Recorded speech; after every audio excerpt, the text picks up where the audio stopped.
ఒకప్పుడు దేశాన్ని వణికించిన హెచ్ఐవి లేదా ఎయిడ్స్ మహమ్మారి మళ్లీ వార్తల్లో నిలుస్తోంది.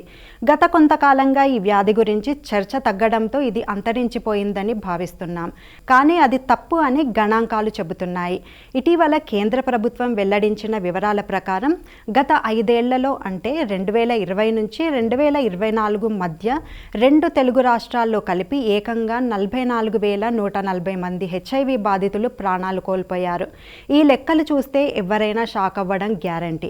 రాజ్యసభలో కేంద్ర ఆరోగ్య కుటుంబ సంక్షేమ శాఖ మంత్రి అనుప్రియ పటేల్ ఇచ్చిన లిఖితపూర్వక సమాధానం ప్రకారం ఆంధ్రప్రదేశ్లో 32,642 మంది, తెలంగాణలో 11,498 మంది హెచ్ఐవితో మరణించారు.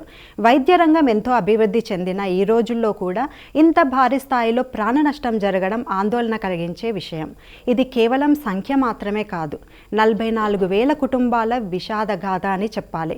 నిజానికి హెచ్ఐవి నియంత్రించడానికి ప్రస్తుతం యాంటీ రెట్రోవైరల్ థెరపీ అందుబాటులో ఉంది. సరైన సమయంలో పరీక్షలు చేయించుకొని క్రమం తప్పకుండా మందులు వాడితే బాధితులు సాధారణ జీవితాన్ని గడపవచ్చు. అయినప్పటికీ మరణాలు పెరుగుతున్నాయి. దానికి కారణాలు ఏంటంటే ఈ వ్యాధిపై అవగాహన తగ్గడం, లక్షణాలు ఉన్న పరీక్షలు చేయించుకోవడానికి వెనకాడటం, హెచ్ఐవి అంటే సమాజం ఏమనుకుంటుందో అన్న భయంతో వ్యాధిని దాచిపెట్టడం, సురక్షిత లైంగిక సంబంధాలపై అవగాహన లేకపోవడం, హెచ్ఐవితో పోరాటం ఇంకా ముగియలేదు. ఈ 44,000 మరణాలు ఒక హెచ్చరిక.